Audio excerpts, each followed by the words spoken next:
Hey guys, welcome back to my channel. In this video, we will discuss three communicable diseases, that is mumps, rubella and influenza.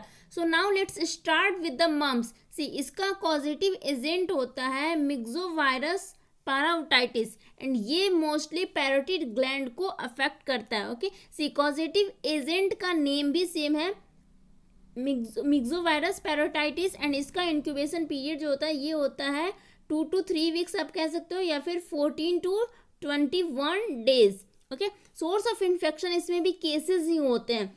It's also a respiratory disease. So ये air droplets के through ही transmit होता है, spread होता है. इसकी period of communicability जो होती है वो स्टार्ट होती है 4 to 6 day before onset of symptom till 7 days after the appearance of symptom. जो सिम्टम है उसके अपियर होने के 4 दिन पहले से लेकर सिम्टम अपियर होने के 4 दिन बाद तक. एंड मम्स का जो सेकेंडरी अटैक रेट होता है ना वो होता है 86%. इसकी मोस्ट कॉमन कॉम्प्लिकेशन है एसेप्टिक मेनिंजाइटिस. ओके, जो कि बच्चों में देखने को मिलती है, चिल्ड्रन में. बट एडोलसेंट मेल में अगर आप देखो तो मेल में इसकी जो मोस्ट कॉमन कॉम्प्लिकेशन होती है वो होती है आर्काइटिस. एंड एडोलसेंट जो फीमेल होती है उसमें देखने को मिलता है इसका complication oophoritis. Okay, older people में मम्स की जो कॉमनेस्ट कॉम्प्लिकेशन होती है वो होती है आपको मेनिंजोकोकल इंसेफेलोमेलाइटिस. यस, तो ओल्डर पीपल में मम्स की जो कॉमनेस्ट कॉम्प्लिकेशन होती है वो होती है मेनिंजोकोकल इंसेफेलोमेलाइटिस. जो यंगर मेल होते हैं, मेल में कौन सा हो गया ऑर्काइटिस एंड फीमेल में ऊफोराइटिस. ओके, बट ये चिल्ड्रन में मोस्ट कॉमन होता है. सो चिल्ड्रन में जो इसकी मोस्ट कॉमन कॉम्प्लिकेशन है that is aseptic meningitis. Okay, यानी कि डिफरेंट एज ग्रुप में इसके डिफरेंट कॉम्प्लिकेशंस है. बट इफ़ आपको सिंगल आंसर मार्क करना है तो वो आपको मार्क करना होगा एसेप्टिक मेनिंजाइटिस, जो कि बच्चों में होती है. क्योंकि मम्स जो होता है ना वो आपको मम्स का जो मोस्ट कॉमन एज ग्रुप होता है वो होता है 5 to 9 ईयर. ओके, एडल्ट में और ओल्ड एज में ये रेयरली ही देखने को मिलता है. इसकी जो वैक्सीन है ना वो होती है लाइव एटेन्यूएटेड वैक्सीन एंड इसका स्ट्रेन है Jeryl Lynn strain. Now see the disease rubella. See 3 ऐसे टर्म्स हैं जिसमें स्टूडेंट्स काफ़ी ज़्यादा कंफ्यूज होते हैं.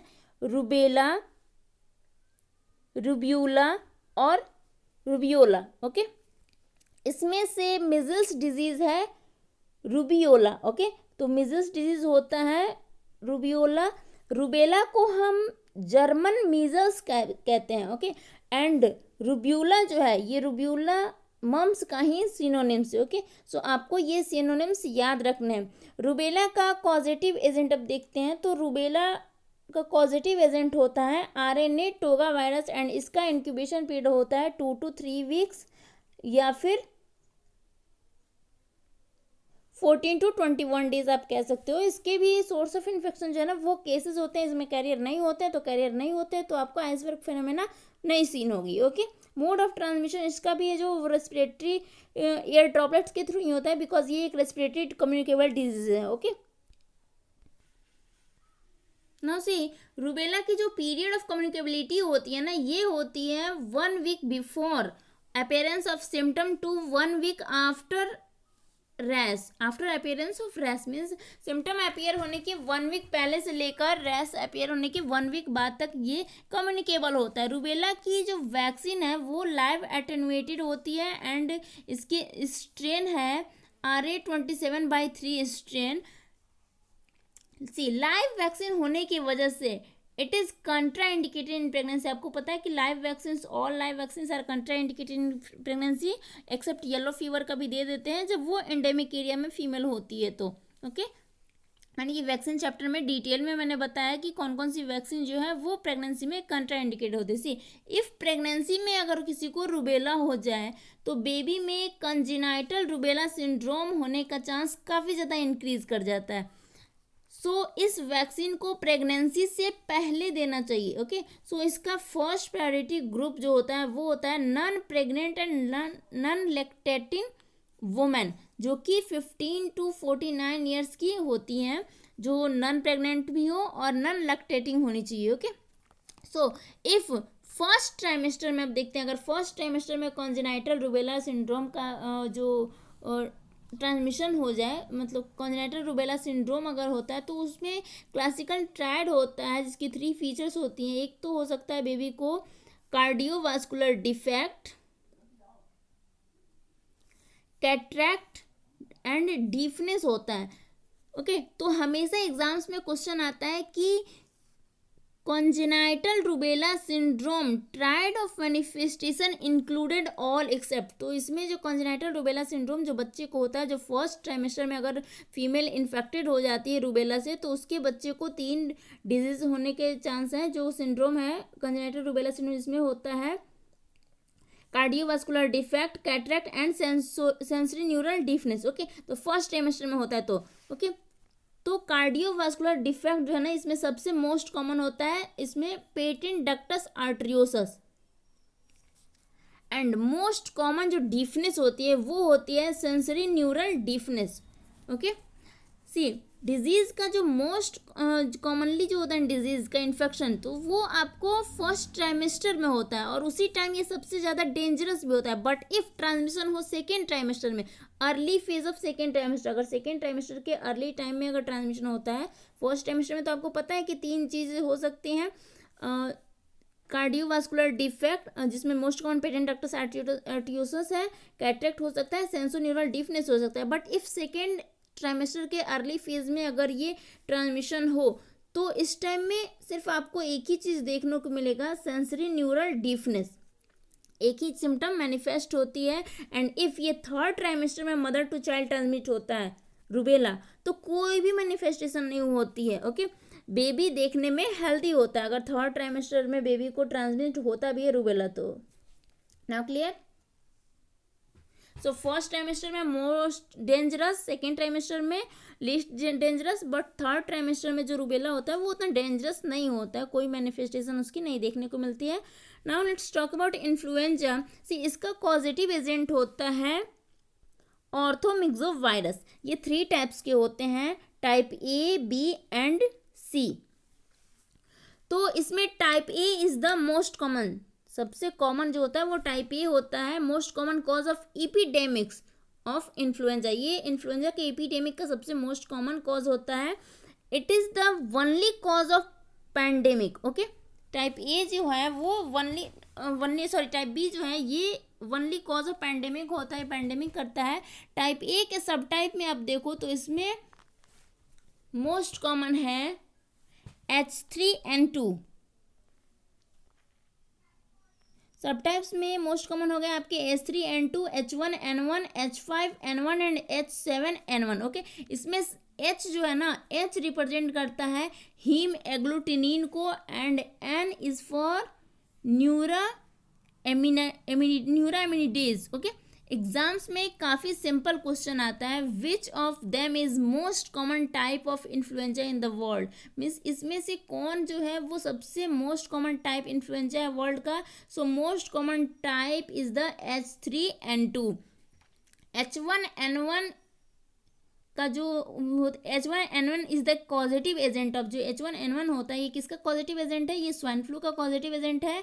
H5N1 is the positive agent of bird flu, avian flu भी जिसको बोलते हैं, एवियन इन्फ्लुएंजा कहते हैं।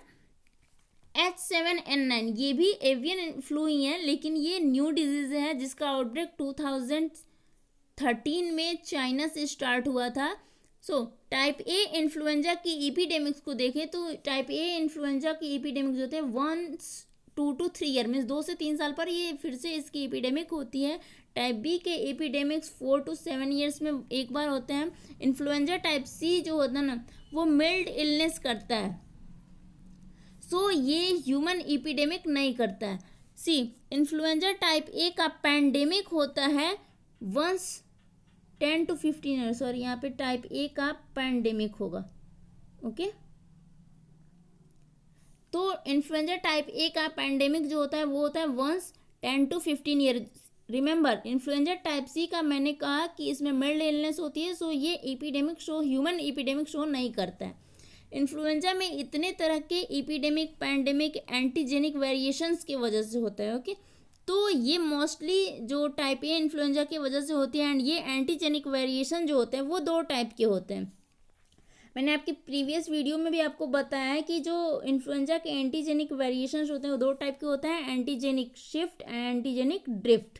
ओके, तो antigenic drift occurs due to point mutation. जो एंटीजेनिक ड्रिफ्ट होता है ना वो पॉइंट म्यूटेशन की वजह से होता है, while antigenic shift occurs due to genetic reassortment बोल सकते हो आप, या फिर genetic recombination. Okay, see drift gradual होता है। एंटीजेनिक ड्रिफ्ट जो होता है ना ये ग्रेजुअल होता है, बट एंटीजेनिक शिफ्ट जो होता है वो सडन इन नेचर होता है। See antigenic drift is responsible for epidemic. Antigenic drift जो होता है ना इससे एपिडेमिक होते हैं,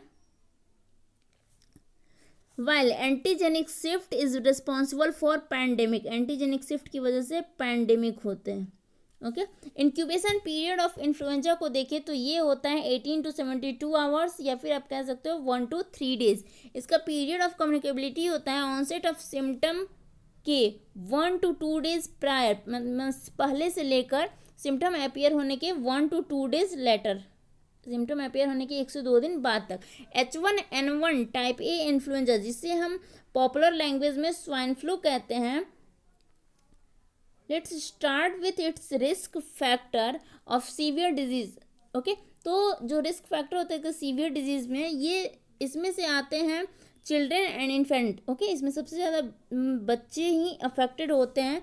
इसमें भी मेनली जो लेस देन 2 ईयर्स के हैं वो सबसे ज़्यादा अफेक्टेड होते हैं। इसी तरह से pregnant females and older people more than 65 year, old age more than 65 year होता है, ये भी ज़्यादा अफेक्टेड होते हैं। एंड सीवियर डिजीज़ का रिस्क जो होता है ना वो होता है आपको COPD and chronic heart disease, renal disease, chronic hepatic disease, aspirin therapy पे जो हैं उनको, या फिर मॉर्बिड ओबेसिटी है। तो इन सारे में ये रिस्क फैक्टर होता है आपको इन्फ्लुएंजा का, इन्फ्लुएंजा टाइप ए का।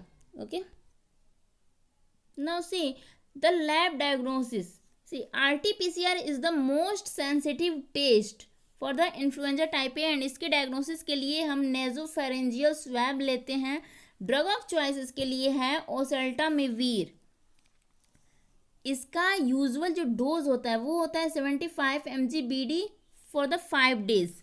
सेकेंड लाइन ऑफ चॉइस है जनामीवीर, आप जनामीवीर भी यूज़ कर सकते हो। स्वाइन फ्लू की वैक्सीन जो होता है ना वो 2 टाइप की है, एक तो लाइव भी है और दूसरी किल्ड वैक्सीन भी है। तो लाइव वैक्सीन का जो रूट ऑफ एडमिनिस्ट्रेशन होता है ना, ये मैंने यहाँ पे मेंशन नहीं किया, आप अपने नोटबुक में लिख सकते हो। तो लाइव वैक्सीन का जो रूट ऑफ एडमिनिस्ट्रेशन होता है वो होता है नेजल इनहेलेशन के रूट से। ओके, सॉरी है यहाँ पे नेजल इनहेलेशन के रूट से नेजल इनहेलेशन करते हैं लाइव वैक्सीन का। एंड किल वैक्सीन का जो होता है ना वो स्ट्रेन होता है इसका A7 California 2009 strain. Okay, and इसको वैक्सीन देते हैं इन IM। इसके लिए फर्स्ट प्रायोरिटी ग्रुप होती है प्रेग्नेंट फीमेल्स। H5N1 ये 1997 में हांगकांग से स्टार्ट हुआ था।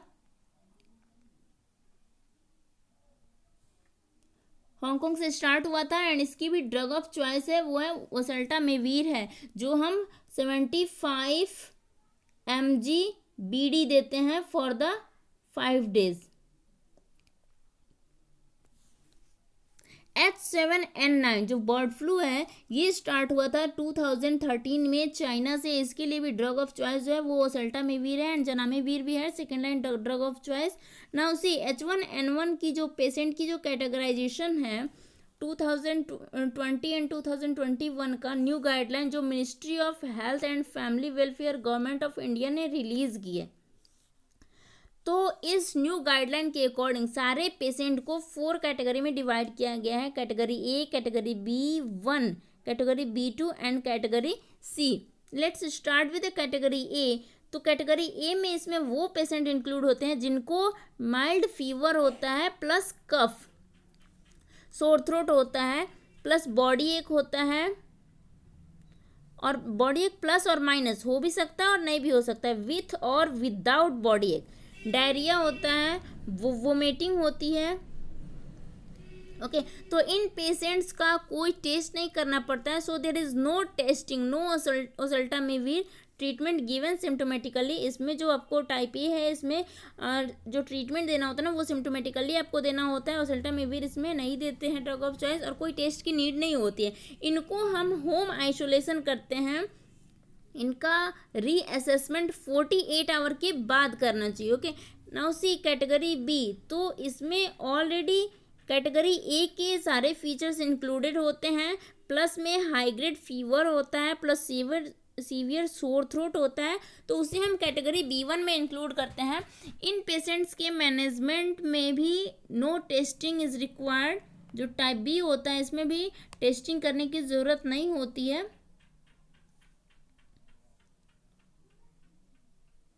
होम आइसोलेशन करना होता है, मे बी होम आइसोलेशन की नीड होती है। ओसेल्टामिविर की मे बी नीड हो भी सकती है। नाउ सी कैटेगरी B2, तो कैटेगरी B2 जो होता है ना, इसमें इंक्लूड होते हैं वो पेशेंट जिनमें कैटेगरी ए के फीचर्स भी हो, प्लस में children who have mild illness, जिसमें माइल्ड इलनेस हो and predisposing risk factors भी हो, लाइक प्रेग्नेंट फीमेल्स हैं, ओल्डर पीपल हैं, लाइक जो 65 ईयर्स से ज़्यादा के लोग हैं, who are above the age of 65 years, और any patient with lung disease, kidney disease, heart disease, liver disease.